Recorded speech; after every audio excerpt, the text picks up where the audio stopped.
Subscribe to Keep It Terrifying for creepy tales, horror, and nightmares you won't forget. Don't miss out.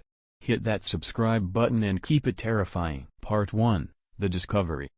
Mac never intended to find the bunker. It wasn't on any map, not officially documented, and certainly not somewhere anyone spoke of in his small town. He was the type who liked exploring forgotten places, old ruins, abandoned houses, derelict factories, but the bunker was different. It called to him, like a whisper caught in the wind, something buried beneath the earth and time itself. The day had started like any other.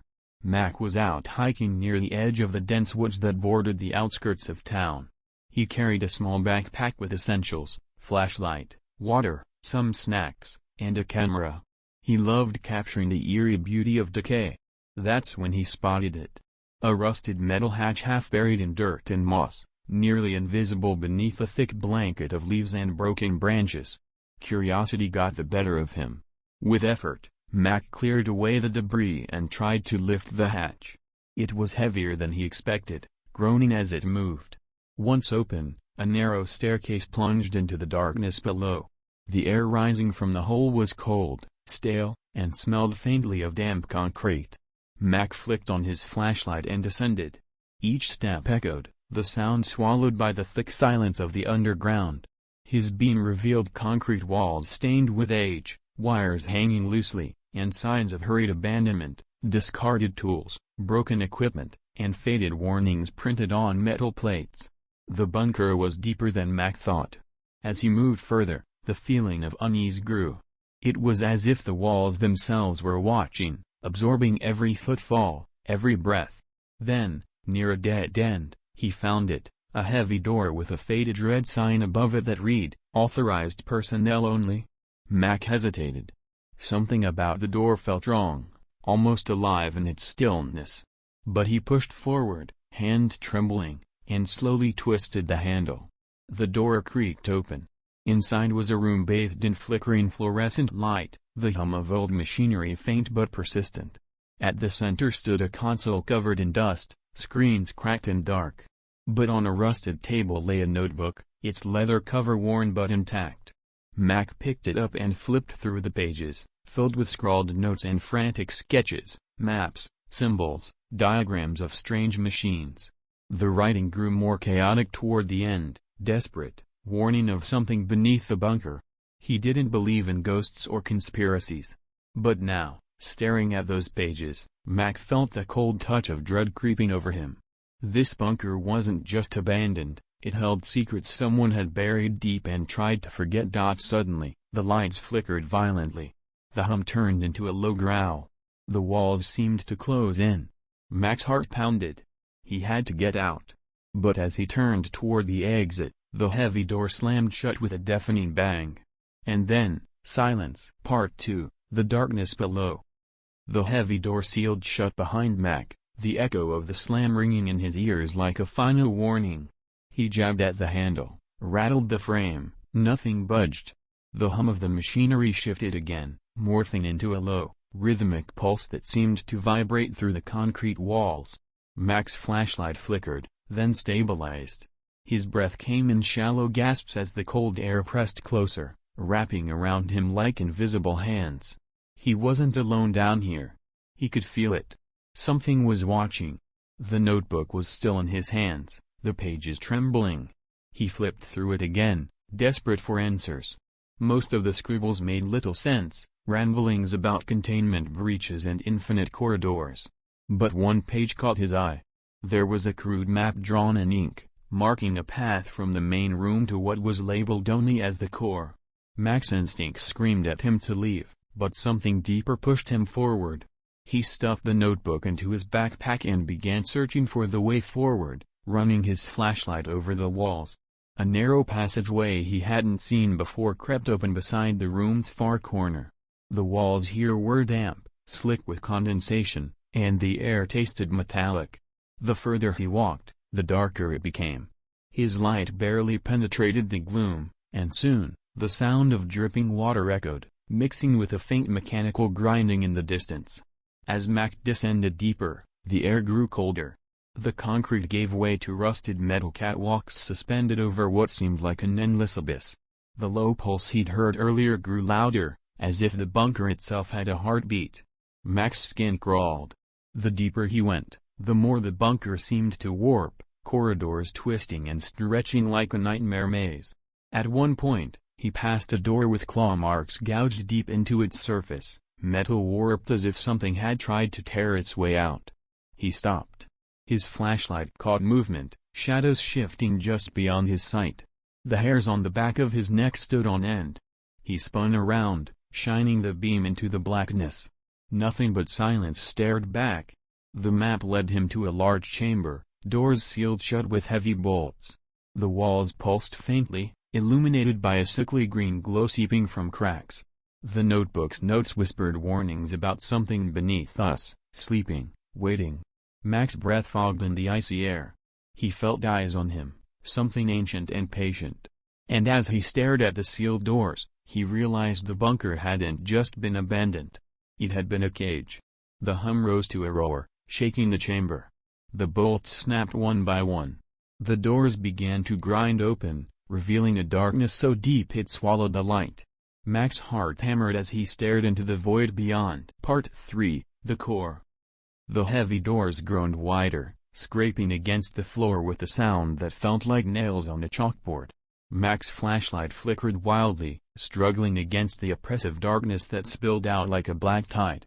For a moment, he thought about turning back, but his curiosity, twisted and relentless, pushed him forward. As he stepped into the chamber, the air grew colder still, biting into his skin like frost.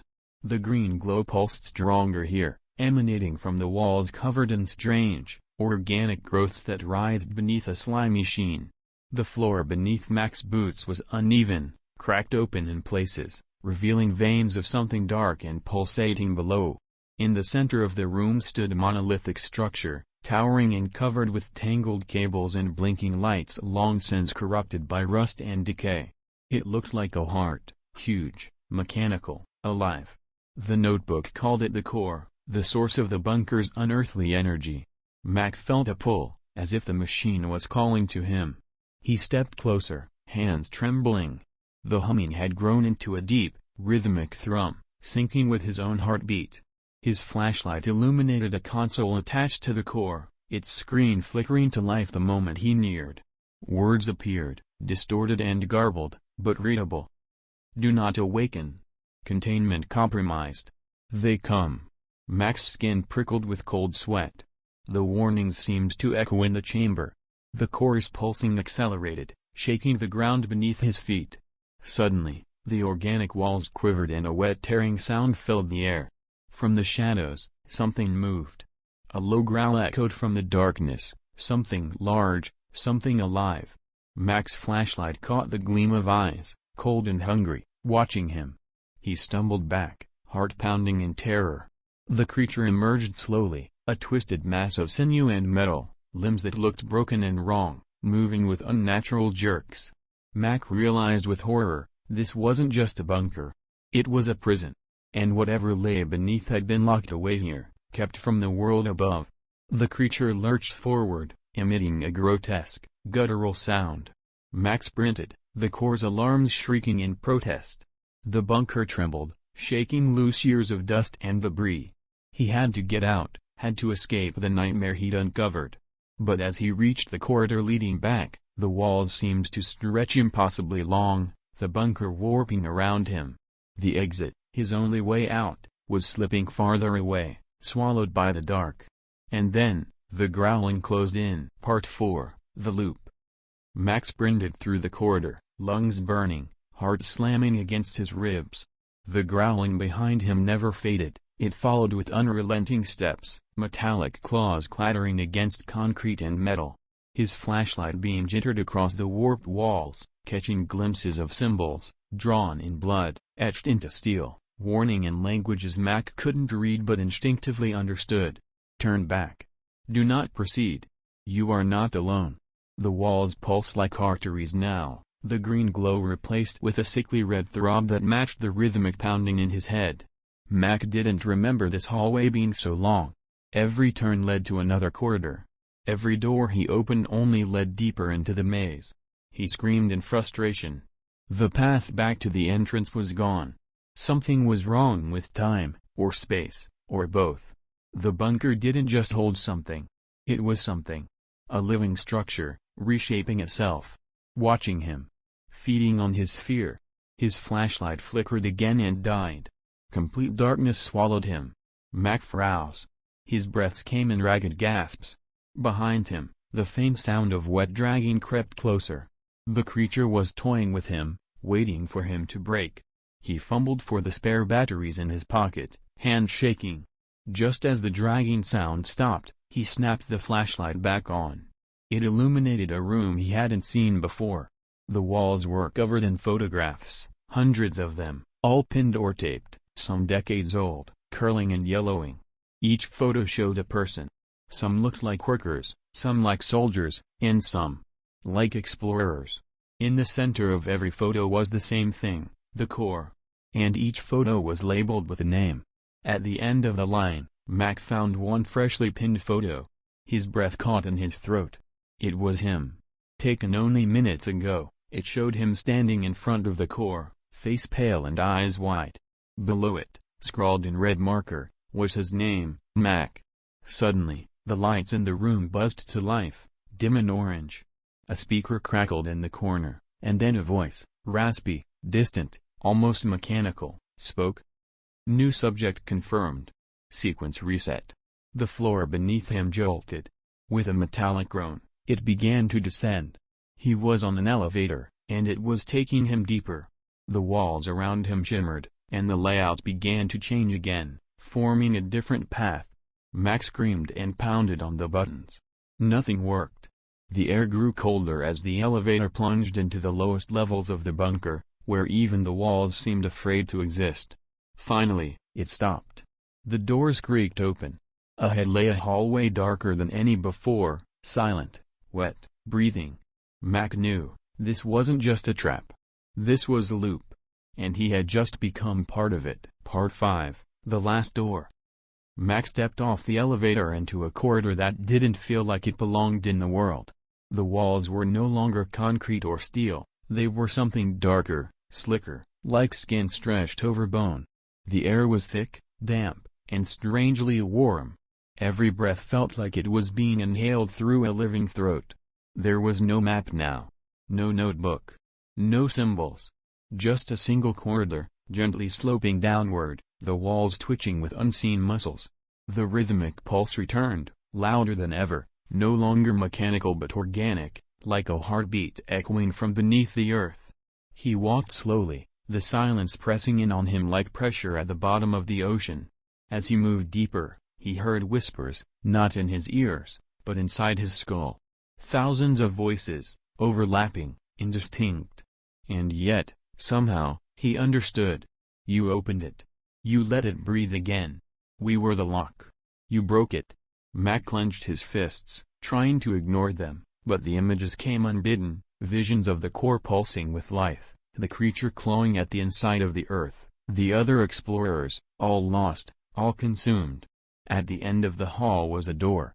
Unlike the others, this one wasn't made of steel or reinforced metal. It was old wood, rotting, splintered, and carved with deep grooves like fingernails dragged down its surface. Above it was a plaque. Exit. Mac didn't believe it. Couldn't. But what choice did he have? He reached out with a trembling hand and pushed the door open. It was daylight. Warm air brushed against his face. A field stretched before him, golden grass swaying in a calm breeze. The sky was painted orange with sunset, birds wheeling overhead. It was real. Or it looked real. He stepped out. The door slammed shut behind him. He turned. The bunker entrance was gone. The door had vanished into nothing, no concrete, no walls. Just the field. At first, Mac thought he was free. He dropped to his knees, laughed, cried. The nightmare was over. But then he noticed something. The field was silent. Too silent. No insects. No rustling wind.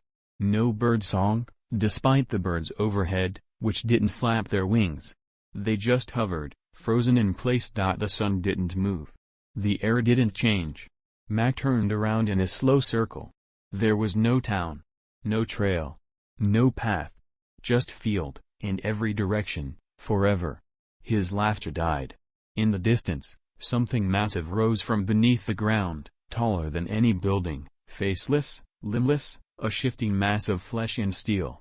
Its skin rippled with thousands of human eyes, blinking in unison. And at its center pulsed a machine, the core. The voices returned, calm now. There is no outside. You brought us out. Now, you stay. Mac backed away. But the field was already changing. The grass began to blacken. The sky dimmed to red. The sun split open like an eye, bleeding darkness. And then Mac understood. He hadn't escaped the bunker. The bunker had expanded. And he was part of it now. The end.